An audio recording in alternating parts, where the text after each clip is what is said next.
So we have problem number 4. Problem number 4.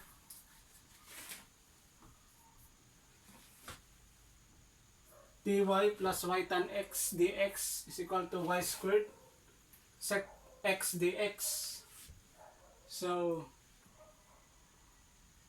we need to cancel y raised to 2. So we multiply the equation by y raised to negative 2, and dy over, it must be dy over dx. So cancel this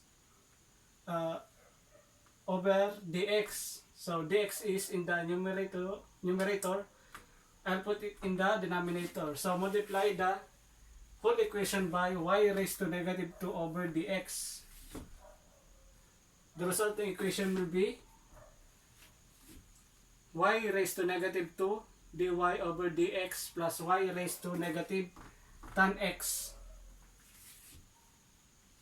is equal to sec x.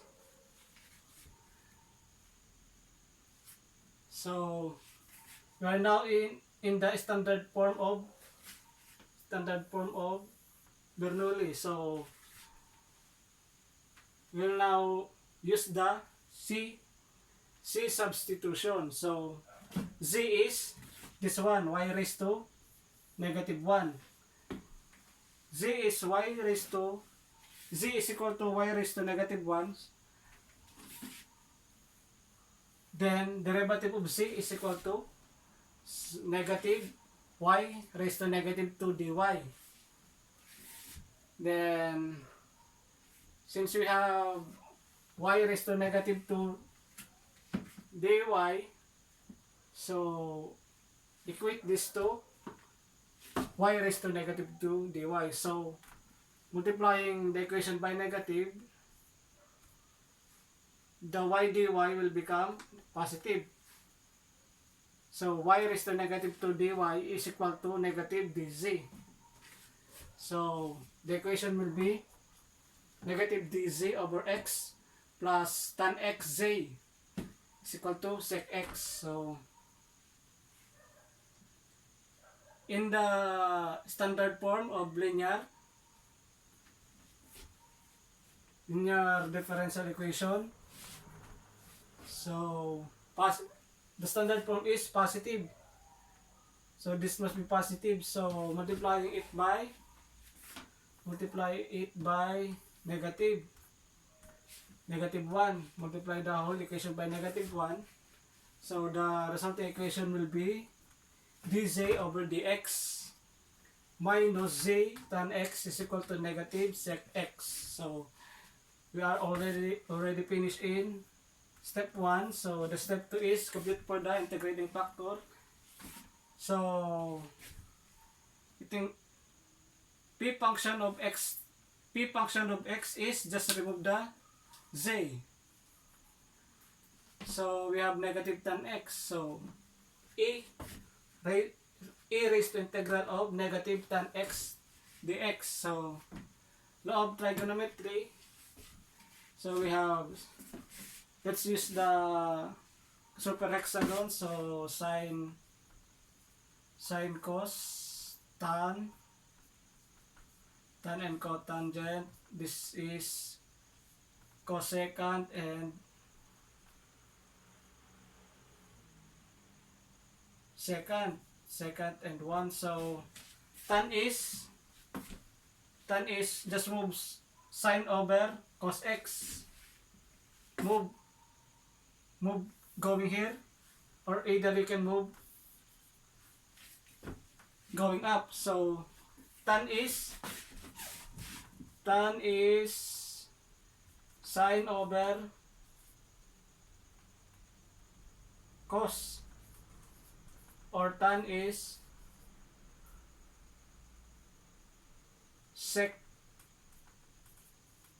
over CSC, cosecant. So in simplifying trigonometry,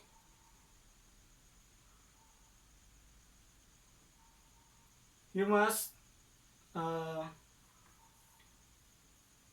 use the sine over cos. So in simplifying trigonometry, cosecant, CSC, secant, and cotangent, you must convert this to sine, cos, or tangent. So you must convert this in simplifying this trigonometry, convert it to sine cos tan. So we use the sine over cos. So and tangent is also 1 over cotangent. So you move here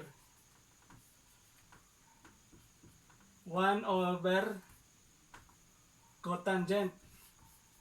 So and cosecant is equal to, you can move going from cos, you can move opposite direction with 1 over secant. So that's how we use the super hexagon trigonometry identities. So E, integral of negative sine x over cos x dx. So this is du over u. This is du over u, because cos x, derivative of cos x is equal to negative sine x dx. So the equation will be E raised to ln cos x. So law of logarithmic, this will become cos x only. So the integrating factor is cos x. And q of x is negative sec x. So the formula is z cos x is equal to integral of z is equal to z times integrating factor. So z cos x is equal to, so q is negative sec x times the integrating factor of cos x dx plus c. So z is y raised to negative 1. So y raised to negative 1 cos x is equal to sec x is, so sec x is, sec is from here, from sec you can go opposite direction, 1 over cos. So sec is 1 over cosine. So y raised to negative 1 cos x is equal to negative. So put the negative sign outside. Integral of cos x dx. So sec x is cos x, 1 over cos x. So cos x over cos x is cancel, dx plus c. So the equation will be cos x over y. So law of exponent, so you can bring it to the denominator. Cos x over y is equal to negative integral of dx plus c. So this is basic integration. Cos x over y is equal to negative x plus c. So we can multiply the whole equation by y. So this will be cancelled. Cos x is equal to y quantity c minus x. So you can interchange and multiply y. So the final answer is this. I hope you get the Bernoulli equation and the trigonometric identities. So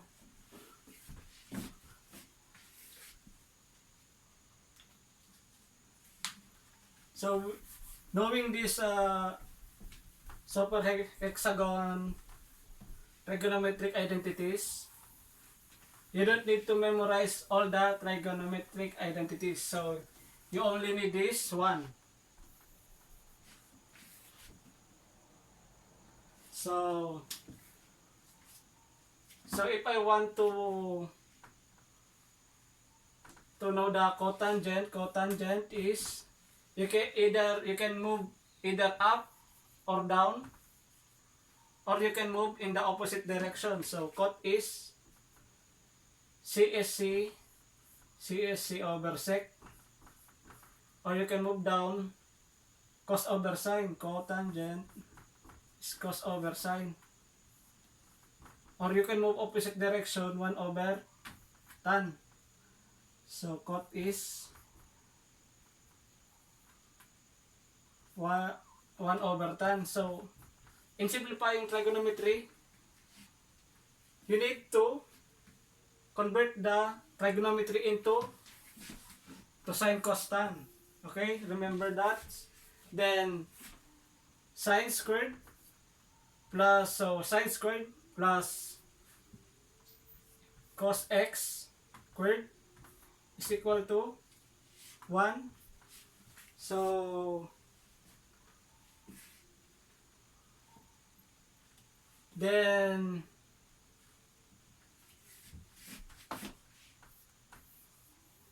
you can use this sec squared plus CSC squared is equal to 1. So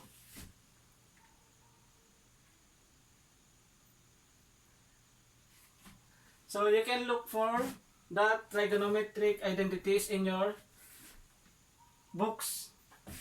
So you can refer to this super hexagon. So look for the identities in your book, so that you don't need to memorize all the trigonometric identities. So you need only to memorize these super hexagon identities for trigonometry.